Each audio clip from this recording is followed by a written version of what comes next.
সেই পাতালপুরে গিয়ে তখন উপনীত হলেন। আর পাতালপুরে গিয়ে তখন হনুমানের রক্ষিয়ে চাই ওই কপিল মুনি ধ্যানে মগ্ন মতে তার এক পাশে অশ্ব তখন বাধা দেখিবারে পাই। হনুমান তখন ভাবলেন এই কপিল মুনি তো ধ্যানে আছে, আমি এই কপিল মুনিকে না বলে কেমন করে কপিল মুনির কাছ থেকে আমি অশ্বকে নেব। হনুমান তখন মনে মনে ভাবলেন আমি যদি অশ্বটা না নিই তাহলে আমার রামচন্দ্রের কিছুতে এই দেবে ব্রহ্মপদের পাপ মোচন হইবে না। আর আমি না বলে কেমন করে অশ্বটা নেব, আমি যদি না বলে অশ্বটা না নিই তাহলে তো আমার অপরাধ হবে।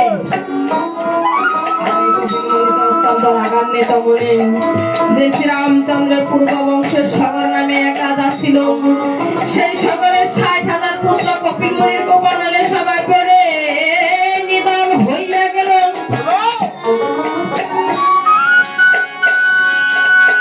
আর আমি যদি সেই অশ্বকে যদি আমি আনতে এই যে কপিল মুনিকে যদি না বলে আমি অশ্বটা নিয়ে যাই তাহলে কপিল মুনি আমাকে শাপ দেবেন।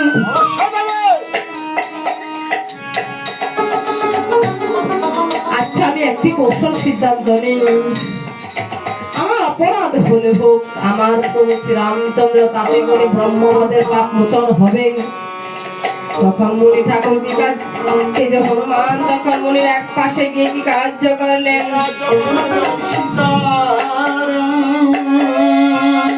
ওরে রাম নাম বলে গো হনু ডাকিতে লাগিল, রাম নাম ডাকিতে লাগিল, ওরে রাম নাম বইলে হনু ডাকিতে লাগিল,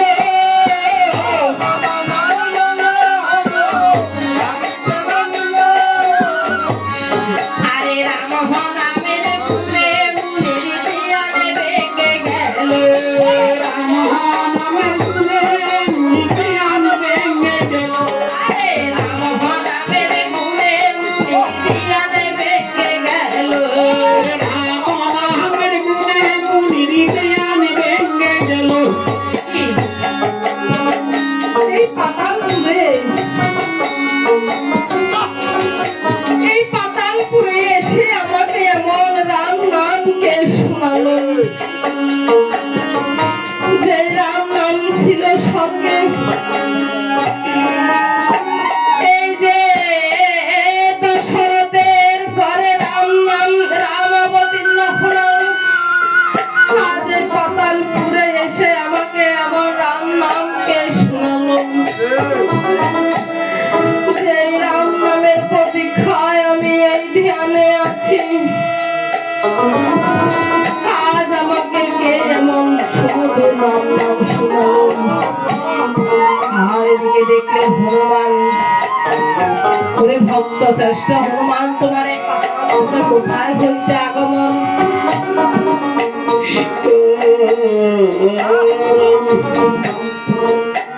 মুনি ঠাকুর, মুনি ঠাকুর, আমি এই পাতালপুরে এসেছি কি জন্য জানেন? প্রভু শ্রীরামচন্দ্রের ব্রহ্মপদের পাতক হয়েছেন। প্রভুর এই ব্রহ্মপদের পাপ যদি মোচন করিতে হয় তাহলে আমি সেই জন্য পাতালপুরে এসেছি। আপনি যদি আমাকে এই অশ্বটা দেন তাহলে প্রভুর এই ব্রহ্মপদের পাপ মোচন হইবেন। জয় সীতারাম। আর কপিল মুনি কি কার্য করলেন, হনুমানকে বললেন ওরে হনুমান আমার মনে আনন্দের কোন সীমা নেই, আমার এই অশ্ব লাগবে শ্রীরামচন্দ্রের সেবায়। ওরে হনুমান তুমি অশ্বটা নিয়ে যাও। আর সেখান থেকে অশ্বটা নিয়ে আসলেন এই অযোধ্যা ভুবন। আর অযোধ্যা ভুবন যখন অশ্বটা নিয়ে আসলেন, আর এদিকে মূল ঠাকুর তখন শ্রীরামচন্দ্রকে ডাকিতে লাগলেন, হে ঠাকুর রাম নারায়ণ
এদিকে যখন অশ্বটা জয়পত্র লিখন করলেন, আর এদিকে সারথি সারথি বলে তখন ডাকিতে লাগলেন, বাছারে সারথি শোনা দিয়ে মা,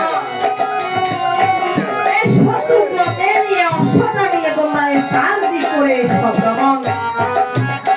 আর যে অশ্বটা যদি চারদিক ভ্রমণ করতে হয় তাহলে অশ্ব লাগবে,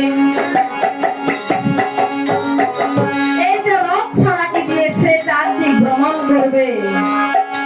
তখন সারথিকে ডেকে ডেকে বলেন, বাছারে সারথি শোনা দিয়ে মা, এই যে আমাদের রথখানি তুমি করো সাধন, ওরা সাজাও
তখন দেখে বড় দুষ্ট হলেন, এই যে যুদ্ধে তুলবে যে তখন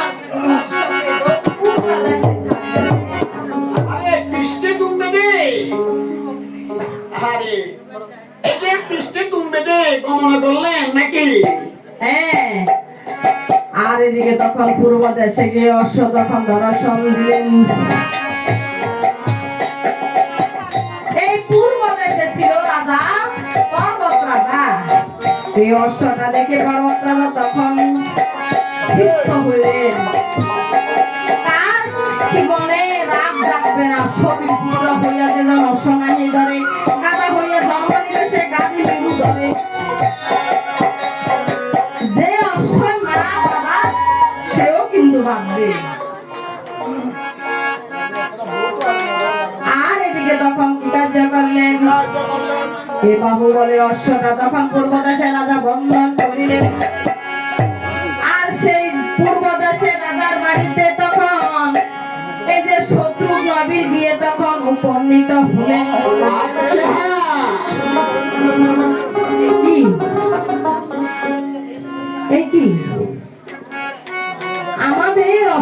অশ্বটাকে বন্ধন করলো। মহারাজের বাড়িতে অশ্বটা আমাদের বন্ধন হয়ে আছে। আমি মহারাজকে একবার একটু জিজ্ঞাসা করবো,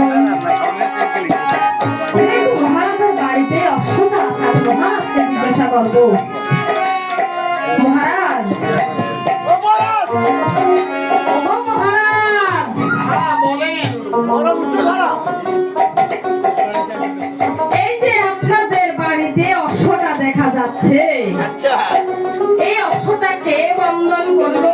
আহারে আমার বাড়িতে অশ্ব বাবা আছে, হ্যাঁ, আর আপনি আমাকে বলেন অশ্বটা এই যে কে বন্ধন করেছে?